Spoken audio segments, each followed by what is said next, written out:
kepada Ibu Agustina. Saya persilakan. Oke.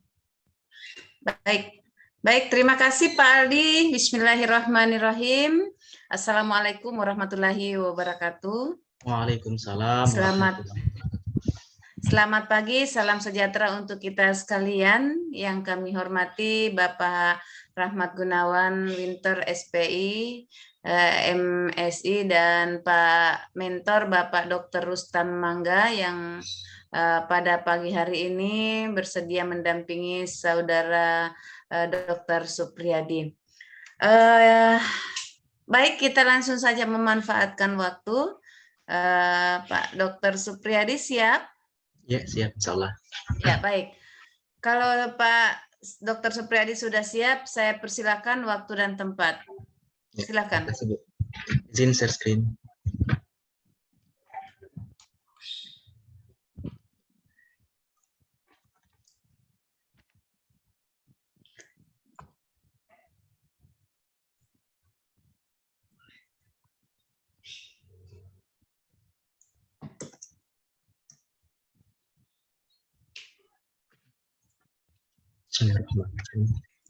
Assalamualaikum warahmatullahi wabarakatuh. Waalaikumsalam warahmatullahi wabarakatuh. Yang terhormat Ibu Agustina SH MSI selaku coach, yang terhormat Pak Rahmat Gunawan SPI MSI selaku penguji, dan yang saya hormati pula Dr. Rustam Mangga sebagai mentor saya. Baiklah, di sini saya akan mempresentasikan rancangan aktualisasi nilai-nilai dasar ASN dengan judul peningkatan angka kesembuhan penderita ulkus diabetik dengan menggunakan metode kompas. Isu utama yang saya angkat pada aktualisasi ini ialah kurangnya kepatuhan kontrol penderita ulkus diabetik di Poliklinik Bedah RSUD Anung Taloqo Parigi. Mengapa saya mengangkat isu ini sebagai isu prioritas? Berdasarkan pengalaman saya sebagai dokter asisten dokter bedah di Poliklinik Bedah RSUD Anung Taloqo Parigi, saya mendapati pasien-pasien yang datang berkunjung ke poli bedah, utamanya pasien luka atau ulkus diabetik, itu kebanyakannya luka dalam keadaan yang buruk. Nah, sehingga saya bertanya-tanya, mengapa seperti ini? Nah, jadi kemudian saya melihat di catatan rekam medik dan juga surat kontrol pasien yang telah pasien bawa. Kan biasanya kalau pasien pas dirawat, dioperasi, sudah mau pulang, dikasih surat kontrol. Biasanya 3 hari setelah pulang dari rumah, itu pasien disuruh kontrol ke poli. Nah, ternyata saya dapati fakta bahwa pasien tersebut tidak kontrol sesuai dengan jadwal kontrol yang telah ditetapkan, sehingga meningkatkan derajat keparahan dari luka pasien tersebut. Nah, yang menyebabkan juga operasi berulang-ulang, itu menyebabkan operasi berulang-ulang. Bahkan yang pernah saya dapatkan pengalaman saya, 4-5 kali pasien masih mau pasien untuk dioperasi. Nah, kadangkala ada beberapa pasien yang merasa bosan, jenuh, dan putus asa, sehingga berujung pasien tersebut tidak mau lagi atau malas untuk berkunjung ke poliklinik bedah untuk kontrol lukanya. Nah, mungkin menganggap bahwa operasi perawatan luka di rumah sakit kurang maksimal atau tidak berhasil. Nah, sehingga ada beberapa pasien biasanya memilih untuk pengobatan alternatif di luar, misalnya obat herbal, pengobatan terapi yang lain, dari info-info dari teman atau kerabat dekatnya. Nah, sehingga ada beberapa pasien seperti ini, beberapa minggu atau beberapa bulan kemudian datang juga kontrol ke poli bedah, tentunya dengan luka yang semakin parah. Bahkan ada yang langsung ke IGD dengan tingkat emergensi atau urgensi yang dapat mengancam nyawa. Dan ada beberapa info yang saya dengar dari kerabat pasien yang saya ketahui, pasien ternyata sudah meninggal. Ada beberapa pasien seperti itu. Kemudian ditunjang dari beberapa fakta yang saya dapat di internet, bahwa Indonesia itu menempati urutan kelima, penyumbang terbesar kelima sedunia untuk kasus diabetes mellitus, yaitu 19,47 juta jiwa. Yang mana kita lihat 1 dari 10 orang sehat menderita diabetes mellitus. 5 detik, tiap 5 detik ada 1 kematian diabetes mellitus. Ini sangat memprihatinkan. Kita lihat di Indonesia sendiri mengenai prevalensinya, dari tahun 2000 itu 5,6, meningkat pesat tahun 2021 kemarin 19,47 juta jiwa. Nah, menurut riset diperkirakan pada tahun 2045 akan mengalami peningkatan sebanyak 28,57 juta jiwa. Ini kasus yang sangat memprihatinkan. Yang mana di Sulteng sendiri peringkat ke-10 dengan jumlah 20.642 jiwa, dan Parigi sendiri melalui catatan dari Dinas Kesehatan Parigi Motong 568 jiwa. Nah, 568 jiwa ini dalam catatannya itu terrealisasi. Maksudnya diberikan surat kontrol, diberikan kartu kontrol untuk pengobatan di PKM-PKM. Ada kartu kontrolnya. Tetapi yang belum terrealisasi, yang belum mendapatkan kartu kontrol itu tidak kontrol secara rutin pasiennya 31.008 jiwa. Nah, yang menurut suatu jurnal yang saya dapatkan bahwa ternyata Parigi Motong itu merupakan penyumbang terbesar untuk penderita diabetes mellitus di Sulawesi Tengah.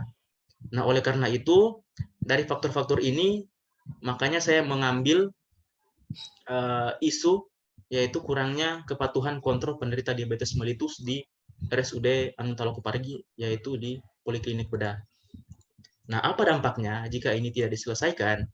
Nah, dampaknya tentunya kalau dia tidak kontrol secara teratur, maka akan menyebabkan tingkat keparahan luka yang sangat luar biasa. Mana kita lihat di sini, kalau lukanya sudah seperti ini menghitam, berarti jaringannya sudah tidak bagus, tidak bisa dipertahankan, tidak bisa diobati, akan berujung ke amputasi. Nah, kalau sudah diamputasi seperti ini, berulang dioperasi, yang tadi saya bilang pasiennya sudah semakin jenuh untuk datang berobat, maka akan menyebabkan infeksi sistemik ke seluruh tubuh yang menyebabkan kegagalan fungsi organ, utamanya yaitu otak dan juga jantung. Sehingga kalau sudah seperti ini, maka akan menyebabkan kematian atau meninggal dunia. Nah, inilah akan meningkatkan angka kematian pasien. Nah, ini yang memprihatinkan sehingga saya mengangkat isu ini, sehingga berangkat dari dampak ini saya ingin melakukan upaya-upaya ya, mencari solusi apa kira-kira yang bisa saya bikin. Nah, melalui diagram fishbone ini saya mencari penyebabnya dulu 6M, yang mana melihat dari kondisi yang ada, karena aktualisasi ini sekitar 1 bulanan dan hanya 2 bulan yang bisa kemungkinan 2 minggu yang bisa saya maksimalkan. Jadi saya mengambil man, mesin, method, dan mother nature untuk dicarikan solusinya. Nah, sehingga solusi yang saya bisa ambil yaitu meningkatkan angka kesembuhan penderita ulkus diabetik dengan metode kompas melalui pendekatan home visit sebagai cara untuk mengedukasi pasien tentang pentingnya kontrol luka secara teratur dan memberikan pemahaman cara perawatan luka dasar kepada keluarga pasien agar dapat menekan angka perburukan komplikasi ulkus diabetik di RSUD Anuntaloko Parigi, khususnya di Poliklinik Bedah. Nah, yang mana saya jelaskan sedikit mengenai home visit di sini ialah kita berkunjung langsung ke rumah pasien, yang mana pasien tersebut kriteria yang kita ambil ialah pasien yang tingkat kepatuhan kontrolnya sangat buruk, yang mana pasien awalnya itu 1 atau 2 hari harus datang kontrol, ini dia kontrol lebih dari 3 hari, bahkan sampai berminggu-minggu, bahkan sampai berbulan-bulan. Ini yang kita prioritaskan tentunya dengan melihat dari jarak jangkauan yang kita bisa capai. Seperti itu. Nah, pada saat kita datang ke rumah pasien, kita pertama kali membangun hubungan yang harmonis kepada keluarga pasien dan pasien tersebut. Kemudian kita bertanya-tanya mengenai apa penyebabnya sehingga pasien tersebut tidak mau untuk kontrol atau jarang kontrol, tidak teratur kontrol ke poli bedah. Kemudian setelah kita dapatkan, kita bisa mengedukasi kepada pasien tentang pentingnya untuk kontrol luka tersebut di poli bedah atau memberikan beberapa solusi. Nah, yang mana edukasi di sini saya menekankan bahwa kepada pasien bahwa ulkus diabetik ini merupakan penyakit yang kronis, yaitu tingkat kesembuhannya agak kurang dan membutuhkan waktu yang lama untuk menyembuhkan luka tersebut, sehingga dibutuhkan tingkat kesabaran yang ekstra dari pasien maupun dari keluarga juga mendukung ke pasien untuk dilakukan pengobatan secara teratur, perawatan luka. Nah, setelah itu kita memberikan solusi dengan cara yang saya masukkan di sini ialah memberikan pengajaran kepada keluarga pasien yang bisa diandalkan untuk melakukan perawatan luka di rumah dengan cara perawatan luka dasar. Nah, saya jabarkan di sini perawatan luka dasar itu ya pertama tentunya melakukan cuci tangan dengan 6 langkah, 5 momen itu yang harus dipahami oleh keluarga pasien. Kemudian yang kedua, kita memberikan pengajaran bagaimana cara mencuci luka dengan baik dan benar. Kemudian setelah itu bagaimana cara membalut luka dengan baik dan benar, tentunya memperhatikan prinsip-prinsip sterilitas seperti itu. Jadi diharapkan dengan metode seperti ini, utamanya home visit, diharapkan tingkat kepatuhan pasien untuk kontrol ke rumah sakit itu semakin meningkat. Yang kan biasanya awalnya 1-2 hari harus datang, mungkin dapat apalah 1 minggu atau 4 hari sekali datang ke poli bedah, tapi diselingi di rumah dirawat oleh keluarga pasien yang telah diandalkan tersebut untuk bisa merawat luka, sehingga diharapkan lukanya tersebut pas datang kontrol ke poli bedah semakin membaik, tidak semakin buruk, seperti itu. Nah, jadi ini saya tuangkan dalam kegiatan aktualisasi, ada 4 kegiatan. Yang pertama itu persiapan. Nah, tentunya persiapan di sini kita berkonsultasi dengan coach, mentor, direktur, dan juga berkoordinasi dengan penanggung jawab poli. Nah, disertai dengan nilai-nilai ASN berakhlak. Kemudian kegiatan ini berkaitan dengan agenda 3 manajemen ASN. Kemudian yang kedua, membuat leaf banner dan leaflet dengan tahapan-tahapannya sebagai berikut. Dan ini berhubungan dengan manajemen ASN dan juga smart ASN. Yang mana smart ASN berhubungan dengan digital skill, yaitu kecakapan kita dalam mencari informasi-informasi yang ada untuk dibuatkan menjadi banner atau leaflet. Dan juga kita mendownload aplikasi untuk membuat banner atau leaflet yang tentunya ini aplikasi terupdate. Nah, itu masuk dalam smart ASN. Kemudian yang ketiga yang tadi yang saya jelaskan, yaitu home visit, disertai dengan tahapan-tahapannya berkaitan dengan manajemen ASN, dan juga yang terakhir ialah melakukan evaluasi. Jadi evaluasi di sini saya akan membandingkan persentase tingkat kesembuhan atau angka kesembuhan sebelum dilakukan intervensi, sebelum dilakukan aktualisasi, dan setelah dilakukan aktualisasi, 2 minggu setelah dilakukan aktualisasi, bagaimana presentasi kesembuhannya. Tentunya itu kita melihat dari catatan rekam medik yang telah ditulis oleh dokter spesialis bedah mengenai keadaan luka pasien tersebut. Apakah tiap kali kontrol mengalami kesembuhan yang signifikan atau malah sebaliknya mengalami perburukan. Itu yang kita akan lihat nantinya. Seperti itu. Jadi dengan adanya kegiatan ini diharapkan mampu menghasilkan suatu tujuan yang saya buat, yaitu meningkatkan angka kesembuhan penderita ulkus diabetik di Poliklinik Bedah RSUD Anuntaloko Parigi, yang mana bersinergis dengan misi Pemda Kabupaten Parigi Motong, yaitu misi ketiga, memajukan kualitas dan cakupan layanan pendidikan dan menggalakkan kesehatan yang berdaya saing. Saya kira mungkin cukup sekian dari saya, kurang lebihnya mohon dimaafkan. Akhirul kalam, sikum nafsi bitaqwallah, fastabiqul khairat. Assalamualaikum warahmatullahi wabarakatuh. Waalaikumsalam warahmatullahi wabarakatuh. Baik, terima kasih Pak Supriyadi telah memaparkan berdasarkan data real di lapangan. Iya, karena memang kita juga sebenarnya pembelajaran yang kita dapatkan ini dari apa yang dipaparkan Pak Dokter, mudah-mudahan kita tidak masuk dalam bahagian itu. Tentu kalau sudah masuk mau tidak mau itu kita sudah paham bahwa dengan cara-cara yang ide kreatif yang ditawarkan dengan home visit itu lebih penanganannya lebih perawatan lebih dini sebelum ke rumah sakit.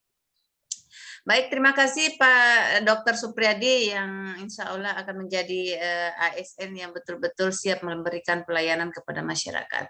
Olehnya itu kita langsung ke Pak Dr. Rustam Mangga. Waktu dan tempat saya silakan untuk memberikan penguatan atas apa yang terjadi atau apa yang telah dipaparkan oleh Dr. Supriyadi. Waktu dan tempat Pak Dokter, saya silakan.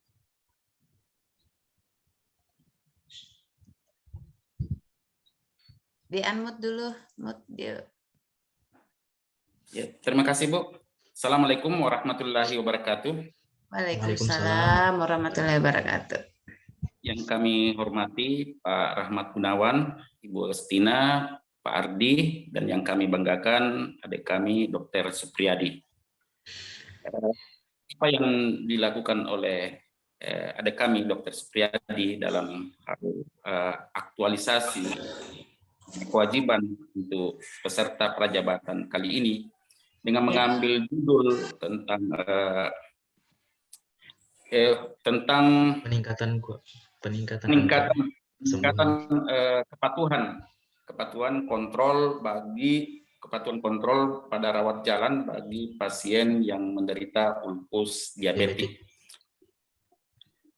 Ini memang suatu judul yang belum pernah diungkap sebelumnya dan belum pernah dilakukan di Rumah Sakit Anuntaloko, dan ini sesuatu hal yang saya pikir suatu hal yang baru dan manfaatnya sungguh sangat besar buat penderita pasien ulkus diabetik yang selama ini tidak pernah terpikir apa yang menyebabkan mereka sampai tidak patuh dalam hal melakukan kontrol. Padahal kontrol pada luka diabetik, ulkus diabetik ini sangat dibutuhkan untuk bagaimana mencegah komplikasi yang lebih parah bagi pasien.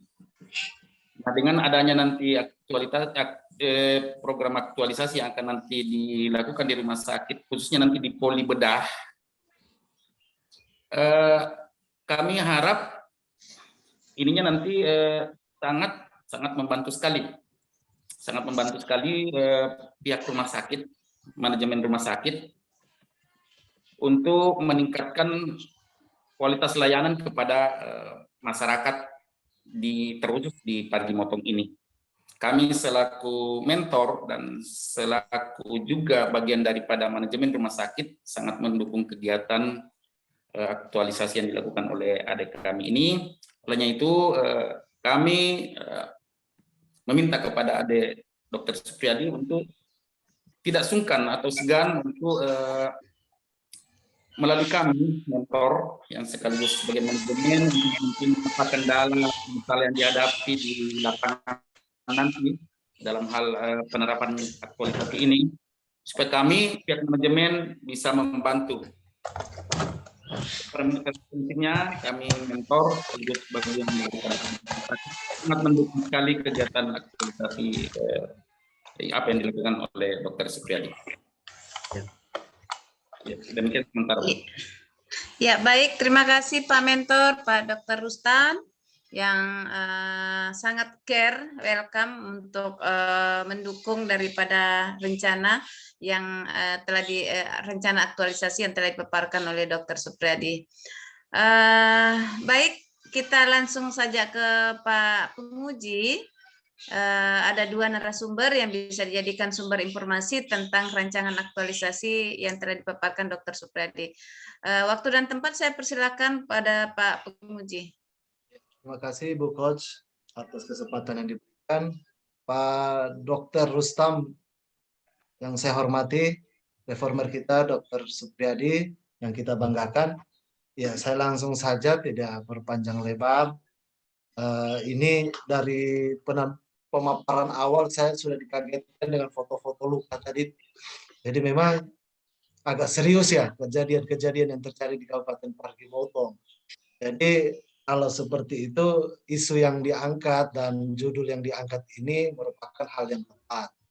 Nah, alangkah bagusnya lagi kita menampilkan data paling tidak 3 bulan terakhir atau 1 triwulan pertama ini berapa sih Rumah Sakit Anuntaloko mengalami kejadian yang untuk melakukan penyembuhan terhadap penderita penyakit tadi. Paling tidak ada gambaran bahwa Rumah Sakit Anuntaloko sekian persen atau berapa jumlah penderita itu yang sudah terobati, kesembuhannya berapa ya. Saya kira by data ini penting juga karena ini kita bisa berbicara data ini outputnya juga akan kita bisa lihat 1 bulan ke depan dari apa yang telah kita laksanakan di rancangan ini.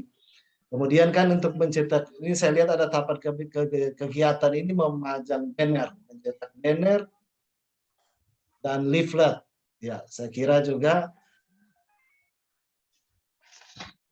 ini banner terpanjang. Oh, bisa dijelaskan dulu saya tahapan kegiatan banner dan leafletnya, Pak Dokter? Siap. Jadi di sini saya juga menyempatkan untuk membuat banner dan leaflet karena melihat kondisi yang ada di poliklinik bedah khususnya, di situ belum ada dipajang mengenai banner atau leaflet media edukasi untuk biar bisa pasien baca di depan, karena di situ ini di ruang tunggu depan poli itu kan biasanya pasien mengantri untuk masuk. Jadi jikalau pasien masih mengantri di luar, kita dengan tujuan kita mau memasang itu banner, pasien ada kesempatan untuk membaca banner tersebut. Ya, di dalamnya ada memuat edukasi. Yang pertama edukasi itu tentang pengertian dari ulkus diabetik itu sendiri, yaitu penyakit yang kronis, penyakit yang lama sembuh dan membutuhkan kesabaran yang ekstra. Kemudian yang kedua, saya cantumkan di situ faktor-faktor yang memperberat tingkat keparahan luka ulkus diabetik, biar pasien bisa mencegah lebih dini. Kemudian yang ketiga itu dampak jika tidak dilakukan kontrol secara rutin, yang tadi telah saya jelaskan. Dan yang keempat, mengenai pengobatan atau kiat-kiat yang harus dilakukan selain kontrol luka secara rutin. Misalnya diabetes mellitusnya itu dikontrol ke poli penyakit dalam, untuk dokter penyakit dalam biar bisa diobati secara tepat, saling bersinergis dengan perawatan lukanya kita di poli bedah. Kemudian kontrol rutin gula darahnya supaya terjaga. Kalau gula darah terjaga, maka tingkat kesembuhan juga semakin bagus juga, Pak. Kemudian tidak lupa pula melakukan kontrol, biasanya tiap 6 bulan sekali kontrol darah, yaitu melihat fungsi ginjal, fungsi hati, fungsi jantung. Nah, ini harus dilihat karena komplikasi dari IDM itu juga bikin membuat gagal fungsi organ yang tadi yang saya telah jelaskan tadi, Pak. Seperti itu. Kemudian untuk leaflet sendiri, pada saat pasien datang kontrol, kita melakukan perawatan luka di poliklinik bedah. Setelah kita melakukan perawatan, kita membagikan leaflet dengan harapan bisa dibaca nanti pada saat pulang di rumah, untuk sekali-sekali dibaca dengan harapan meningkatkan pengetahuan pasien tersebut, sehingga pasien tersebut bisa lebih lagi meningkat kesadarannya untuk kontrol secara rutin. Seperti itu, Pak. Kalau untuk materinya sama antara leaflet dengan banner untuk sebagai penguatan edukasi. Seperti itu. Terima kasih. Tapi memang sebulan ke depan ini Pak Dokter betul-betul akan mengaktualisasikan apa yang menjadi penulisannya Pak Dokter sendiri. Berarti ke depannya dalam waktu ini sudah mengunjungi rumah, karena ini ada saya baca, ya kan? Nah, koordinasi dengan penanggung jawab poli rawat jalan.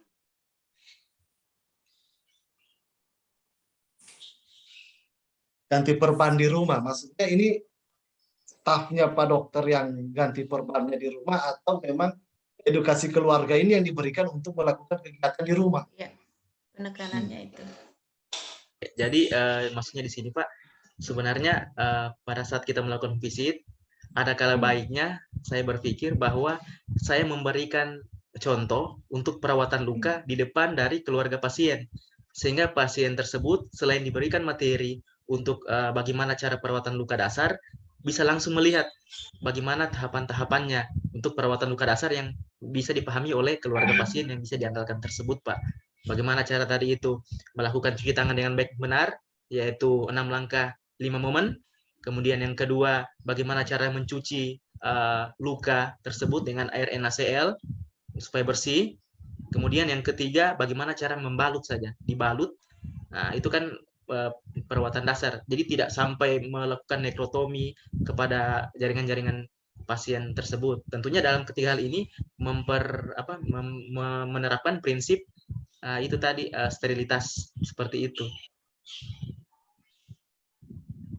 Sekali menurut saya edukasi dari Pak Dokter sendiri buat keluarga pasien itu sangat dibutuhkan oleh keluarga pasien, dan ini tugas yang paling mulia bagi saya. bahwa Pak Dokter ini memang betul-betul serius untuk menjadi seorang ASN untuk pelayanan publik ini. Ya, saya kira Pak Dokter, terima kasih banyak. Semoga apa yang menjadi niatan Pak Dokter di rancangan ini betul-betul terrealisasi. Tak lupa juga selalu koordinasi dengan Pak mentornya, Pak Rustam, agar selalu sama-sama Pak Rustam juga bisa membantu jalannya kegiatan ini. Karena 1 bulan ke depan saya menginginkan bahwa output dari rancangan ini betul-betul terrealisasi dari apa yang menjadi paparan dari Pak Dokter tadi. Ya, saya kira sekian dan terima kasih dari saya. Saya kembalikan kepada Ibu Coach. Terima kasih, Terima Bu. kasih, Pak. Baik, kasih. baik, terima kasih Pak Penguji. Jadi menarik Pak Penguji ya. Sebenarnya kalau kita lihat lipet itu tidak seberapa, tapi yang saya mau penekanan sedikit bahwa bagaimana pemberian pemahaman dasar kepada keluarga pasien. Di situ sebenarnya yang susah, karena banyak orang yang meninggal itu, contoh kasus ada teman-teman kita beberapa yang sudah meninggal suaminya itu karena habis dioperasi tidak lagi boleh ke rumah sakit, jadi dia rawat tapi tidak punya pengalaman itu.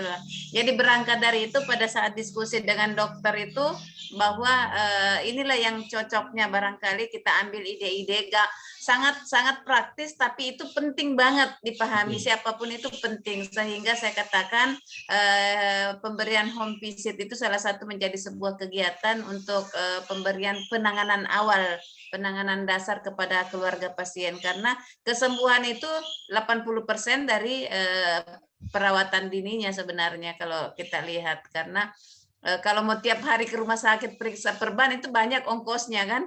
Nah, kalau sudah ditangani di rumah itu kan saya pikir itu bisa meminimalisir daripada biaya-biaya yang tak terduga yang harus kita keluarkan. Jadi pada dasarnya kita menunggu saja 1 bulan ke depan, insya Allah semoga Allah memberikan umur panjang kepada kita, bisa melihat apa yang telah dipaparkan Dr. Supriyadi, dipaparkan di hadapan kita, dan mudah-mudahan ini akan menjadi generasi penerus yang akan tentu akan memberikan mensupport daripada Pak Dr. Rustam sebagai mentor nantinya, partner kerja yang luar biasa. Baik, saya ucapkan terima kasih Pak Dr. Rustam atas waktunya. Banyak masih ada pasien yang harus ditangani, tapi ini mendahulukan dulu, bukan kepentingan pribadi, tapi mendahulukan kepentingan umum. Ini juga termasuk kepentingan Pak Dr. Supriyadi. Kemudian saya ucapkan terima kasih untuk Pak Rahmat Gunawan Winter yang telah memberikan penguatan kepada aktualisasi kepada Dr. Supriyadi dengan aktualisasi yang telah dipaparkan. Saya akhiri dengan ucapan alhamdulillahirrabbilalamin, Dr. Supriyadi telah memaparkan rancangan aktualisasinya. Insya Allah kita ketemu 1 bulan ke depan. Wabillahi taufiq wal hidayah. Wassalamualaikum warahmatullahi wabarakatuh. Saya kembalikan ke Pak Hos. Waalaikumsalam warahmatullahi wabarakatuh.